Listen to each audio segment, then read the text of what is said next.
saya hormati guru-guru yang budiman dan rakan-rakan penonton sekalian. Pernahkah kita berfikir apakah nilai sebenar setitis peluh seorang ayah? Hari ini, izinkan saya, Awatif binti Zakaria, membawa hadirin menyelami sebuah kisah yang bertajuk Kasihnya Ayah. Di sebuah desa yang kecil, tinggallah seorang petani bernama Azman bersama anak tunggalnya Salina. Sejak isterinya meninggal dunia akibat kanser setahun yang lalu, Azman terpaksa memikul dua tanggungjawab sekaligus, iaitu sebagai seorang ayah dan juga seorang ibu. Setiap pagi sebelum mentari terbit, Azman sudah berada di ladang. Dia bekerja keras di bawah terik matahari demi memastikan anaknya dapat meneruskan pelajaran. Walaupun kehidupan mereka serba sederhana, kasih sayang antara ayah dan anak itu tidak pernah pudar. Namun hadirin sekalian, tidak semua hari berlalu dengan mudah. Semakin meningkat remaja, Salina mula berasa rendah diri. Di sekolah, dia melihat rakan-rakannya memiliki telefon pintar dan pelbagai kemudahan pembelajaran. Sedangkan dirinya hanya menggunakan buku-buku lama yang semakin lusuh. Lebih menyedihkan, dia sering diejek dan dipandang rendah oleh rakan-rakannya. Pada satu petang, Salina pulang ke rumah dengan wajah yang muram. Ayahnya menghampirinya dan menanya tentang apa yang telah berlaku di sekolah. Dengan linangan air mata, dia meluahkan segala yang terbeku di hati kepada ayahnya yang tercinta. Azman mendengar dengan penuh perhatian tentang luahan anaknya dikatakan miskin dan ketinggalan zaman oleh rakan-rakannya. Walaupun hatinya turut terluka, dia tetap memberikan kata-kata semangat kepada anaknya. Salina, maafkan ayah terlebih dahulu. Kemiskinan bukanlah penghalang untuk berjaya. Di mana ada kemahuan, di situ ada jalan.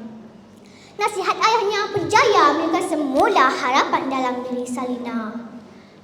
Rakan-rakan yang saya kasihi, malam itu ketika duduk sendirian di sisi jendela, Salina terkenang akan segala pengorbanan ayah ini dan mula menyedari bahawa ayahnya mungkin tidak mampu menghadiahkan kemewahan, tetapi ayahnya telah menghadiahkan seluruh hidupnya demi melihat dirinya bahagia. Pada malam itu jugalah Salina berjanji kepada dirinya bahawa dia akan belajar bersungguh-sungguh agar setiap titis peluh ayahnya tidak akan menjadi sia-sia. Keesokan harinya, sebaik saja tamat sesi persekolahan, Salina terus menuju ke kedai runcit milik Pak Ali. Dengan penuh harapan, dia meminta bekerja di situ selepas waktu sekolah supaya dapat membantu menambah pendapatan keluarga. Pak Ali bersetuju, namun mengingatkannya supaya tidak mengabaikan pelajaran.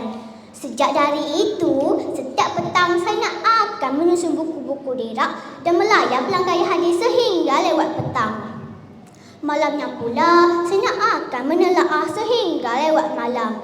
Rajinnya Salina ya kawan-kawan. Walaupun Salina agak keletihan, dia tidak pernah berputus asa. Setiap kali semangatnya hampir luntur, dia akan teringat akan ayahnya yang saban hari membanting tulang di bawah terik matahari. Hadirin yang saya hormati, ketika pulang ke rumah pada petang itu, Salina melihat ayahnya terlena keletihan di atas tikar usang. Salina mencapai tangan ayahnya yang kasar yang dipenuhi rekahan akibat bertahun-tahun bekerja keras. Tindakan Salina itu telah mengejutkan ayahnya. Ayahnya bingkas bangun dan mengatakan bahawa dia mengetahui anaknya itu bekerja di kedai Pak Ali. Ayahnya meminta Salina berhenti kerja. Pada ayahnya, dia masih mampu menanggung kehidupan keluarganya. Apa yang diharapkan oleh ayah Salina, dia mahu anaknya berjaya dalam pelajaran dan belajar bersungguh-sungguh. Salina terus memeluk ayahnya dengan penuh kasih sayang dan berjanji akan berhenti kerja. Salina juga berazam ingin berjaya dan membalas segala pengorbanan ayahnya. Hari demi hari berlalu, tibalah masanya yang ditunggu oleh Salina. Dengan tangan yang menggigil, dia membuka selik keputusan peperasaannya. Air mata terus mengalir di pipi apabila dia mendapati dirinya memperolehi keputusan yang cemerlang. Segala usaha, doa dan pengorbanan akhirnya membuahkan hasil. Tahun berganti tahun. Berkat usaha yang tidak pernah putus beserta doa dari seorang ayah, akhirnya saya berjaya menjejakkan kaki ke Menara Gading.